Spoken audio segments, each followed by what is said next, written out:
Yes, so hi everyone and a warm welcome to our channel. I hope you are doing well. Studies and preparations are going on.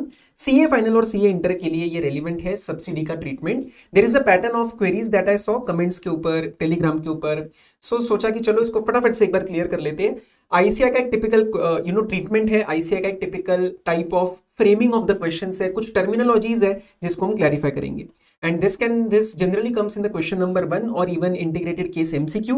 वो गलत हुआ, उसका treatment गलत हुआ तो उसका आउटपुट लायबिलिटी, सामने का नेट टैक्स पेबल, वो सारी चीजें गलत होती जा सकती है. तो it is important to save your marks right now. फटाफट से इसको स्टार्ट करते हैं. मैंने इसके अंदर जितने भी आपके जैसे इंटरलिंकिंग करने के बाद there are 4 types of questions that I saw ICI पूछता है, उसको फटाफट से क्लैरिफाई कर लेंगे. ठीक है ना. ये वाला शीट मैं आपके साथ शेयर कर दूंगा टेलीग्राम के चैनल पे. और एमसीक्यूज सॉल्व करो भाई.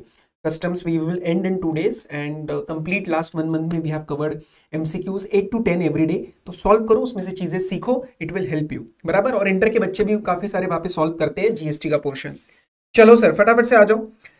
सब्सिडी का ट्रीटमेंट. सबसे पहले let's cover the references of subsidy in GST law. On a gross level it has been covered in 3 places. First, the reference comes in the consideration definition, that is section 2 clause 31. It comes in clause number A as well as clause number B. Now consideration क्या है? It is basically what you are paying or what you are doing or what you are not doing for the purpose of inducing the supply from the supplier.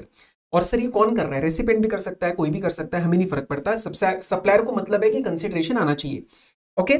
अब इस वाले में at the end of this consideration definition for both the clauses, चाहे वो payment वाला हो चाहे monetary value of doing और नॉट डूइंग समथिंग हो, वहां पे एक लाइन लिखी हुई है, but shall not include subsidy given by central government और state government.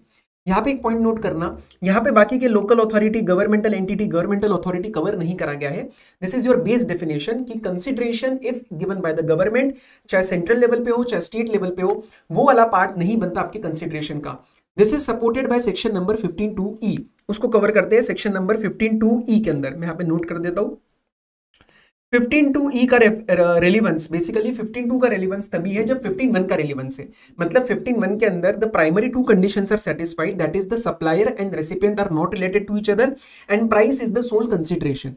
If these 2 conditions are primarily satisfied, then transaction value is picked as your valuation subject to adjustments under 15(2) and subject to the discount treatment under 15(3). उसके 15(2) के अंदर clause number ई में एक point दिया गया है that if it is a price linked subsidy and if it is given by government, वो exclude हो जाता है. मतलब if it is given by non government, वो ऐड हो जाता है. तो 2 कंडीशंस, अगर प्राइस लिंक्ड है and if it is by non government means non CG non SD, then it will be added in the valuation. but यहाँ पे एक और पॉइंट का ध्यान रखना है, इतना तो सब लर्न करते हैं, पॉइंट का ध्यान रखना है, we will be adding it in the valuation of that supplier who is receiving the subsidy.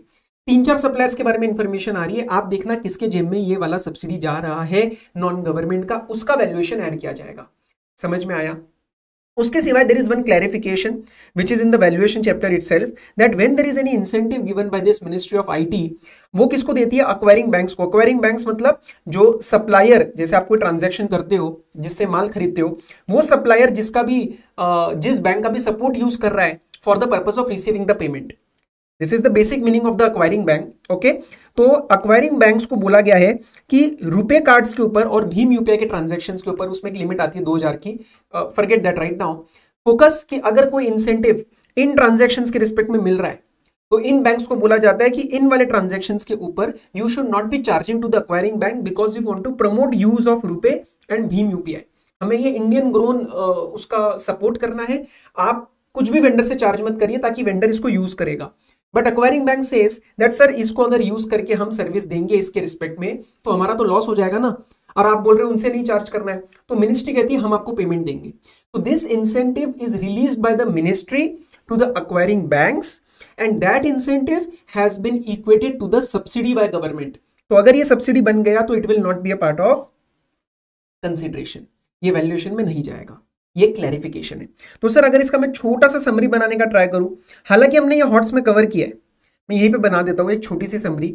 आप सिंपल देखना, अगर सीजी या एसजी आपको कोई भी सब्सिडी देती है, एनी काइंड ऑफ सब्सिडी, चाहे वो प्राइस लिंक्ड है या नहीं है, it is never a part of valuation. लेकिन अगर कोई सब्सिडी आपको नॉन गवर्नमेंट दे रही है तो चेक करना कि it should be a price linked subsidy.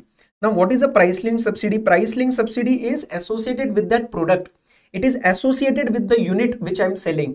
मतलब अगर आपको पेपर में दिया है लमसम सब्सिडी आया पूरे साल का एंड में, they give you 10 lakhs lump sum, that is not price link, so that can be received even by non government, मतलब even from non government it will not be a part of valuation, it will be excluded from the valuation. समझ में आया? तो अगर वो non government से है और अगर वो प्राइस लिंक्ड है तो आपके वैल्यूएशन के अंदर 15(2)E के अंदर वो फॉल कर जाएगा, it will be charge to GST. ये हमारी एक छोटी सी समरी बनती है, हॉट्स में हमने कवर करी है। ओके, अब सर इसके ना क्वेश्चन टाइप देख लो, इसके फटाफट से एक बार क्वेश्चन टाइप देख लो। पहला टाइप आपको आएगा कि for example there is a sale value given 60 lakh, नीचे का एडजस्टमेंट दिया है price link subsidy of ₹10 per kg when there was a supply of 10,000 kg, it was received from government of West Bengal which has not been considered in the total sale of 60 lakh. Now comes the question, sir इसको कैसे analyse करना है? ये जो word use कर रहे हैं considered, ये what do you mean by considered? Sometimes we feel that this considered means it has not been added in the 60 lakh. No, considered मतलब इसको impact ही नहीं दिया है। तो इसका इंटरप्रिटेशन और ट्रीटमेंट चेक करो। इंटरप्रिटेशन ये है कि मैंने इसका इंपैक्ट ही नहीं दिया है, it is still a part of 60 lakh. तो 60 लाख की फिगर मैंने रिपोर्ट करी और बोला यहाँ पे जो 1 लाख रुपीस का सब्सिडी है 10,000 इंटू 10, ये 1 लाख रुपीस को मैंने कंसीडर ही नहीं किया, इसको देखा ही नहीं, इसको इग्नोर कर दिया। इसका मतलब 60 लाख में से मतलब 60 लाख मैंने लोगों से चार्ज किया है, बट इसके अंदर मैंने 1 लाख वो भी अभी इंक्लूडेड है जो मुझे गवर्नमेंट से मिला है, तो अभी मुझे इसको माइनस करना पड़ेगा बिकॉज 15(2)A से 15(2)E के हिसाब से ये पार्ट नहीं बनता वैल्यूएशन का, it is received by state government, state government से पैसा आया है। Are you getting it? आपको थोड़ा सा ये ट्रीटमेंट समझना पड़ेगा, नहीं तो पेपर में आप सारा रट्टा नहीं मार पाएंगे और कल को अगर क्वेश्चन घुमा दिया तो you will not be able to understand कि उसका क्या ट्रीटमेंट करना है। मैं रिपीट कर रहा हूं, कंसीडर मतलब मैंने इसका इंपैक्ट नहीं दिया, मैंने इसका ट्रीटमेंट अभी नहीं दिया, 60 लाख के अंदर वो फिगर छुपा हुआ है तो भैया उसको निकालो क्योंकि उसके ऊपर मुझे जीएसटी नहीं पे करना, hence the treatment will be reduced from the valuation. 60 में से 1 लाख आपको माइनस करना पड़ेगा। ये अभिव्यक्ति वाला क्वेश्चन है, सुपर 15 में भी आया था और ये आपके केस स्टडी के बुकलेट के अंदर भी है। Type number 2, it will be direct question. For example price link subsidy I am receiving from a holding company, non government से प्राइस लिंक सब्सिडी मिली है, आप उसको वैल्यूएशन के अंदर ऐड करेंगे। Is it a part of transaction value? No, transaction value में कैसे पार्ट होगा, वो तो कस्टमर मुझे पे करेगा, ये मुझे अलग से होल्डिंग कंपनी पे कर रही है, तो ये आप वैल्यूएशन के अंदर ऐड करेंगे। और हाँ, आपको याद आ रहा होगा ये अभियान का क्वेश्चन है, ये अभियान लिमिटेड वाला क्वेश्चन है जो आपके एमटीपी में भी आया था, जो आपके स्टडी मटेरियल में भी आता है, जो हमारे भी हमेशा सुपर 15 या सुपर जो भी हम इंपॉर्टेंट क्वेश्चंस का कंपाइलेशन बनाते हैं उसके अंदर it is always a part.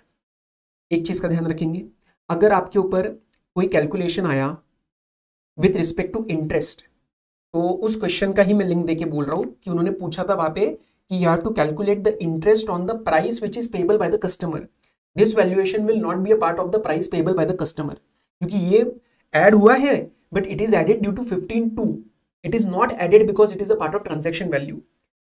Price payable by the customer is 15(1) transaction value, ये वैल्यूएशन का पार्ट बन रहा है बट ये ट्रांजैक्शन वैल्यू नहीं है, ये 15(2) के एडजस्टमेंट की वजह से ऐड हो रहा है, उसके ऊपर निर्मला ताई मेरे से जीएसटी मांग रही है बट ये कस्टमर मुझे नहीं पे कर रहा। क्लियर है? This is not a price payable by customer. If tomorrow you are going to charge any interest and if it is written that interest is to be charged on the price which is payable by the customer and for which he has delayed the payment, do not include this subsidy. Clear? फिर एक type आता है ऐसा, lump sum subsidy receive from NGO. अब सुनो, अगर lump sum subsidy है तो this is not price linked, तो ये कोई भी दे, गवर्नमेंट कुछ भी देता है तो वो एक्सक्लूड हो जाता है और ये वाला भी एक्सक्लूड हो जाएगा because it is not price linked. General subsidy जो होती है, साल की सब्सिडी हो गई, लमसम सब्सिडी हो गई, basically which is not price linked, वो चाहे आपको नॉन गवर्नमेंट दे दे, not a part of valuation because 15(2)E says price link चाहिए, तो this treatment not to be added in the valuation. और ये टाइप नंबर 4 ये आपका नवंबर 24 से सवाल आया था। अब यहाँ पे ना कई बच्चे लर्न करेंगे, लर्न मत करना, समझना, because unless and until you get the meaning, question अगर कल को ट्विस्ट होके आया तो हम थोड़ा ब्लैंक हो जाएंगे। Don't get into that learning point of view. देखो, जनवरी के महीने में कंपनी ने कुछ सोलर पैनल इंस्टॉल किया है, यहां पे हमें सोलर पैनल का प्राइस निकालना है। Pay attention, list price of the solar panel is 550, additional information not adjusted और given effect in the list price. क्या बोल रहा है ये है लिस्ट प्राइस, मतलब ये में जनरल, आप इसको समझ लो ये प्राइस लिस्ट है, ये आपका प्राइस लिस्ट है, ये आपका कैटेलॉग प्राइस है, कि मतलब मेरा 550 का मैं सेल करता हूं, 550 का मैंने अपना एमआरपी कस्टमर को एक लिस्ट दी हुई है कि भैया ये सोलर पैनल में 5,50,000 का सेल करता हूं। अब वो बोल रहा है नीचे का जो इंफॉर्मेशन है उसका इंपैक्ट इसके अंदर नहीं है, ये सब कुछ एक्स्ट्रा है। अब एक्स्ट्रा में देखो क्या क्या है, trade discount recorded in the invoice at the rate of 3% on list price. क्या ये मैं माइनस करूंगा? बिल्कुल माइनस करूंगा, क्योंकि जब मैं ट्रेड के अंदर ट्रांजैक्शन एंटर करूंगा तो मैं ये माइनस करूंगा, तो मैं यहां पे -3% करूंगा। लोकल टैक्सेस पेड 15,000, ये मैंने ऐड किए हैं अभी 550 के अंदर नहीं, क्योंकि ये तो मैंने अलग से अदर देन जीएसटी टैक्सेस पे किए, बट मेरे को 15(2)(a कहता है कि ये मुझे ऐड करना पड़ेगा, तो अभी मैं इसको 15,000 ऐड करूंगा। ठीक है, तो आप ये मत लर्न करना 550 क्या है, आप लर्न करो लिस्ट प्राइस का मतलब क्या है, समझो। रियल लाइफ में आपका क्लाइंट है, क्लाइंट बोल रहा है 550 का मैं कस्टमर को बेचता हूं, और ये एक्स्ट्रा इंफॉर्मेशन है। ए और बी ट्रीट हो गए। C, cost of packing, outward freight, loading unloading, installation as a condition of sale 12,000। मतलब अगर कल को मैं ये ट्रांजैक्शन में एंटर करूंगा तो सामने वाले कस्टमर से मैं 12,000 और ऐड करवाऊंगा, तो this will become a part of my transaction value. तो यहां पे आई विल बी एडिंग 12,000। और डी वाले में जो सबसे ज्यादा गलती होगी, ध्यान से सुनना, state government subsidy which is directly link to the price of 70,000। ये क्या कह रहा है, स्टेट गवर्नमेंट ने मुझे प्राइस लिंक सब्सिडी देना है 70,000 का। अब ये है लिस्ट प्राइस, इस 5,50,000 में अभी 70,000 का इंपैक्ट नहीं लिया है। नहीं लिया है मतलब मैंने 550 ही मेरा जनरल लिस्ट प्राइस है। अगर ये होता ट्रांजैक्शन वैल्यू, तो ट्रांजैक्शन वैल्यू के टाइम पे मैं 550 में से 70 माइनस करके कस्टमर को देता, लेकिन अभी 550 में 70 लिया ही नहीं है, 70,000 का कोई ट्रीटमेंट नहीं लिया। 550 does not include 70 and it is also not supposed to include 70. I am repeating, 550 जो भी आपका वैल्यू होने वाला है वैल्यूएशन का, उसके अंदर आपको 70,000 नहीं लेना, और अभी भी 70,000 इंक्लूडेड नहीं है। ये आपको टोन समझना पड़ेगा, ठीक है। डोंट लर्न कि अरे सर इसका ट्रीटमेंट नहीं दिया और ट्रीटमेंट लेना भी नहीं है। आप सिंपल समझो, 550 के अंदर 70,000 इज नॉट देयर, ठीक है। अब आपको क्वेरी आता है कि सर फिर 70,000 माइनस करो ना, क्योंकि 550 में 70 है। अरे नहीं है 550 में 70, क्योंकि इसका इंपैक्ट नहीं दिया है और इसका इंपैक्ट लेना भी नहीं है, तो आप इसका नो ट्रीटमेंट में जाओगे। C, interpretation 70,000 is not included in 550, because ये 550 क्या है, लिस्ट प्राइस, ये जनरल कैटलॉग प्राइस है, इसके अंदर अभी मैंने सब्सिडी वब्सिडी कुछ देखा ही नहीं है। कल को ऐसा हो सकता था कि नहीं, मैंने सामने वाले को बेचा लेट से 4 लाख का और उसके अंदर 70,000 का ट्रीटमेंट नहीं दिया, तो इसका मतलब 4 लाख का जब मैंने बेचा होगा तो उसमें 70,000 माइनस किया होगा। आप समझ रहे हो, मतलब माइनस किया होगा in the sense then we will see what the information is given from the sales point of view. But अभी सेल नहीं हुआ है, अभी लिस्ट प्राइस बता रखा है, और उस लिस्ट प्राइस में मैंने 70,000 ऐड भी नहीं किया, और मेरे को करना भी नहीं है, मेरे को वैल्यूएशन में लेना भी नहीं है और लिया भी नहीं है। So 70,000 is not to be added and it is not already added. So don't do anything ना, let the status remain as it is. Status क्यों रखो ना। मैं फिर से बोल रहा हूं, क्वेरी क्या आएगा कि सर इसका इंपैक्ट नहीं दिया है, एडजस्ट नहीं किया, लेकिन आप ये देखो ना, ये लिस्ट प्राइस है, ये ट्रांजैक्शन वैल्यू नहीं है। ये आपको थोड़ा सा अगर लगे कि नहीं सर हम तो नहीं समझ पा रहे बिल्कुल भी, तो पेपर के लिए अगर ऐसा आया तो लर्न कर लेना भाई, कुछ मत करना। इसका आंसर आपका क्या बनेगा, 550